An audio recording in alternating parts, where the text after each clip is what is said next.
December 7, 1941, a day that would forever change the course of history. A date etched in infamy. The headlines screamed of the unthinkable, a surprise attack that left the nation in shock. The surprise attack on Pearl Harbor jolted the United States from its isolationist stance. The nation, which had been reluctant to join the global conflict, now found itself thrust into the heart of World War II. The sleeping giant had been awakened. President Roosevelt's voice echoed through the airwaves, calling for unity and resolve. Public outrage was palpable, and the nation rallied behind President Roosevelt's call to arms. Men and women from all walks of life answered the call, enlisting in the armed forces and supporting the war effort in any way they could.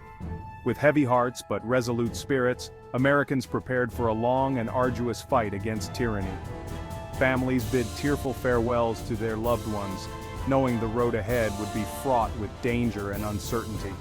The United States, despite its industrial might, faced a daunting task.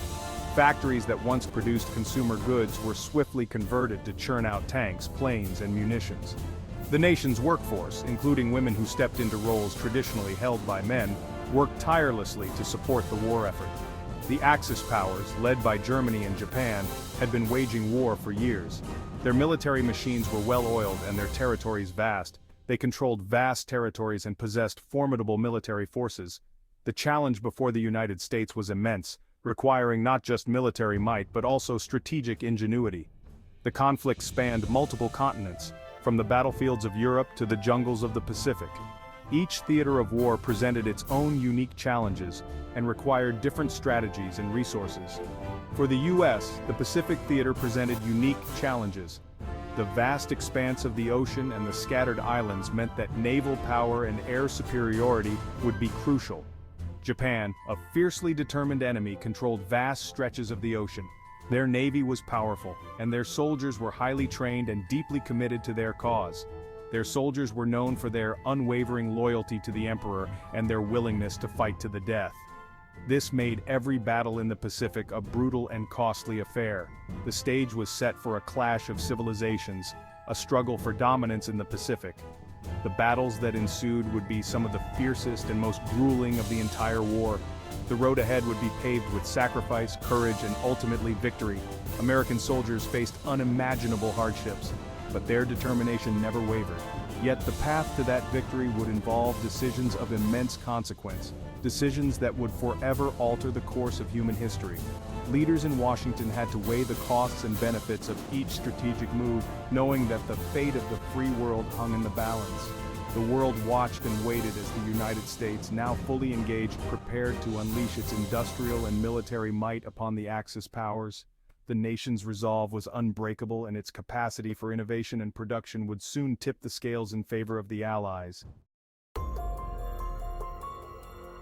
Driven by militaristic ambitions and a desire for expansion, Japan had embarked on a path of conquest, their goal to establish dominance in Asia and secure access to vital resources. This expansionist policy put them on a collision course with the United States, which had interests in the region and opposed Japanese aggression. Throughout the 1930s, Japan's military influence grew, and their actions became increasingly brazen. They invaded Manchuria in 1931, followed by a full-scale invasion of China in 1937. These acts of aggression were met with international condemnation, but Japan pressed on, determined to achieve its goals. The Japanese government, influenced by a powerful military elite, viewed the United States as an obstacle to their ambitions. They believed that a decisive strike against the U.S. Pacific Fleet at Pearl Harbor would cripple American resolve and allow them to consolidate their gains in Asia. The attack on Pearl Harbor was a calculated gamble, one that ultimately backfired. While it achieved tactical surprise, it failed to destroy the American spirit. Instead, it ignited a firestorm of outrage and determination that would ultimately lead to Japan's downfall. The Pacific War was characterized by its ferocity and brutality. Island-hopping campaigns, jungle warfare, and naval battles defined the conflict. Both sides fought with unwavering determination, resulting in some of the most horrific battles in human history. From the beaches of Iwo Jima to the skies over Guadalcanal, American and Japanese forces clashed in a struggle for supremacy. Casualties were staggering on both sides, with each battle leaving an indelible mark on the men who fought there. The Pacific War was not just a conflict between nations, but a clash of cultures. Propaganda on both sides demonized the enemy, fueling hatred and prejudice. The war became a fight for survival, a struggle against an enemy seen as barbaric and ruthless. The brutality of the Pacific War left an enduring legacy, shaping the lives of those who fought in it, and impacting relations between the United States and Japan for decades to come. The memories of those battles, etched in the minds of veterans, served as a stark reminder of the human cost of war. Section 4, A Turning Tide, From Midway to the Manhattan Project. The tide of the war in the Pacific began to turn in 1942. The early years of the war had seen rapid Japanese expansion, with their forces capturing territory across Southeast Asia and the Pacific. However, the United States, recovering from the shock of Pearl Harbor, was beginning to mount a formidable response. The pivotal Battle of Midway, a decisive victory for the U.S. Navy, marked a turning point. This battle, fought in June 1942, saw the U.S. Navy ambush and decisively defeat an attacking fleet of the Imperial Japanese Navy, inflicting irreparable damage on the Japanese carrier force. Japan's naval power was dealt a crippling blow, and their advance across the Pacific was halted. The loss of 4 Japanese aircraft carriers, along with many experienced pilots, shifted the balance of naval power in the Pacific towards the Allies. From that point onward, the United States gained the upper hand. The victory at Midway allowed the U.S. to take the offensive, launching a series of amphibious assaults on Japanese-held islands, slowly but surely pushing back the Japanese forces. American industrial might began to tell, as they outproduced Japan in nearly every aspect of war production. Factories across the United States were operating around the clock, churning out vast quantities of war material. New ships, planes, and tanks rolled off assembly lines, providing a constant stream of reinforcements to the front lines. The sheer scale of American production was staggering, with thousands of aircraft, ships, and vehicles being produced each month. Meanwhile, in secret laboratories across the United States, a different kind of weapon was being developed. Scientists and engineers were working tirelessly on a project that, if successful, could change the course of the war. The Manhattan Project, a top-secret research program, was racing to unlock the secrets of the atom. This ambitious project brought together some of the greatest scientific minds of the time, including physicists, chemists, and engineers, all working towards a common goal. The goal to create a weapon of unimaginable power, one that could potentially end the war. The development of the atomic bomb was seen as a race against time, with the fear that the Axis powers might develop their own nuclear weapons first. The development of the atomic bomb was a closely guarded secret known only to a select few. Security was tight, with the project shrouded in secrecy to prevent any information from leaking to the enemy. The scientists and engineers involved understood the gravity of their work and the potential consequences of their creation. They were driven by a sense of urgency and responsibility, knowing that their efforts could bring about a swift end to the war, but also aware of the devastating power they were unleashing. The fate of the world hung in the balance as the war raged on, and the Manhattan Project raced towards its fateful conclusion. The successful development and eventual use of the atomic bomb would not only bring an end to World War II, but also usher in a new era of nuclear power and global politics, forever changing the course of history. Section 5.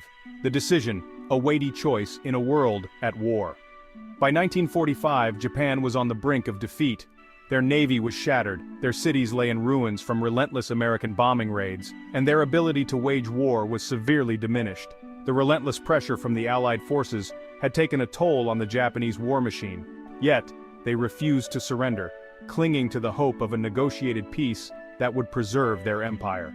The Japanese leadership, driven by a sense of honor and duty, continued to rally their people for a final stand. Clinging to the hope of a negotiated peace that would preserve their empire, they believed that a show of resilience might force the Allies to offer more favorable terms. Facing the prospect of a costly invasion of Japan, the Allied forces were preparing for what could be one of the bloodiest campaigns in history. The potential loss of life on both sides was staggering. President Truman and his advisors grappled with a momentous decision. The weight of the world seemed to rest on their shoulders as they considered their options. Conventional bombing had already inflicted heavy casualties on Japanese civilians, leaving countless families devastated and cities in ruins. The human cost of the war was already immense, but the fighting spirit of the Japanese military remained unbroken. Despite the overwhelming odds, they continued to train and prepare for the defense of their homeland.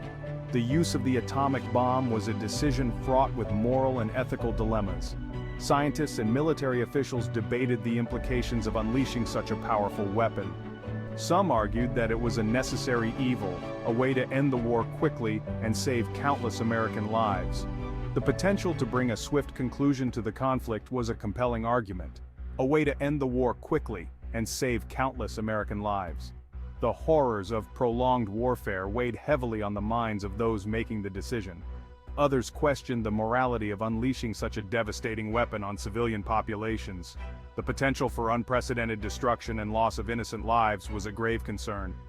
Ultimately, the decision to use the atomic bomb was made based on a complex set of factors: military necessity, political considerations, and a desire to end the war as swiftly as possible. The hope was to avoid further bloodshed and bring about a lasting peace, and a desire to end the war as swiftly as possible. The detonation of the atomic bombs over Hiroshima and Nagasaki marked a turning point in human history.